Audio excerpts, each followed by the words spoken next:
Hey everybody, it's Paul Gough here with another question that I want to answer for you today.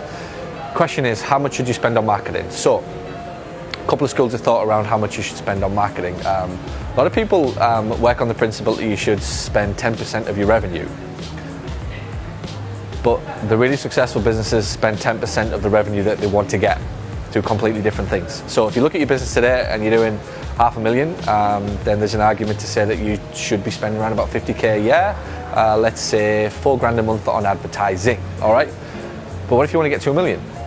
If you want to get to $1 million, then realistically we've probably got to spend 100k on ads, so we've got to spend 10% of the net or 10% of the gross revenue that you want to actually get to. So there's two very good schools of thought that you can come from, and it's whichever one you're comfortable with.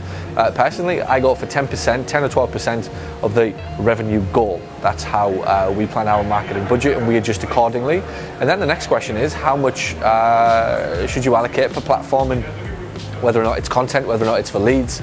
You might be driving people straight to sales type ads, whatever you're doing. Ultimately, the question that you then have to have with yourself is, do you spend 40, 50, 60% of your marketing budget on content? So things like videos, blog posts, engaging with people, connecting with people, getting them to realize who you are and how you can help them, and your content is there to support the journey that your patient's going on.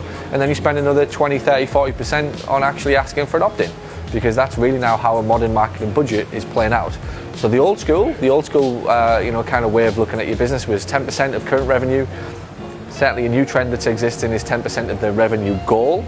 And really the important question is, how much of that budget are you going to spend on content, which is engaging with your clients, getting in front of that audience, beginning a relationship, showing to them why you're the guy who is uniquely qualified to help them, and then allocating a small proportion of your budget or a sizable size of your budget in terms of asking for telephone numbers and emails, because the two are absolutely now a prerequisite. Gone are the days of always asking for opt-ins, gone are the days of always asking for people just to give you their details. It is now about content first, engaging with people, and then asking people to respond to your newspaper ads or Facebook ads or whatever it will be after that. So an example, in a newspaper, you could write a mock health tips article 1 week.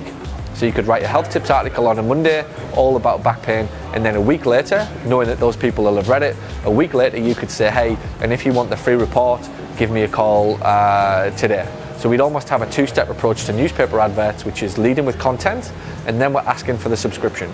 We can do the same on Facebook. We can put a blog post up online. We can ask somebody to read the blog. In theory, we could take the same health tips article that you put in the newspaper, we could put it on a blog on a website, and we could have people to read the blog on their Facebook feed. When they've clicked the blog, the next thing that we might do is say, hey, do you want some more from us? Do you want some more commitment, or can we have some more commitment from you? Take the free report, or do the quiz, or watch the video, whatever it is. Give us your telephone number and your email address so that we can start to engage with you. So, some food for thought, the amount of money that you spend on your budget, and then ultimately, and very crucially, what do you actually do with that budget?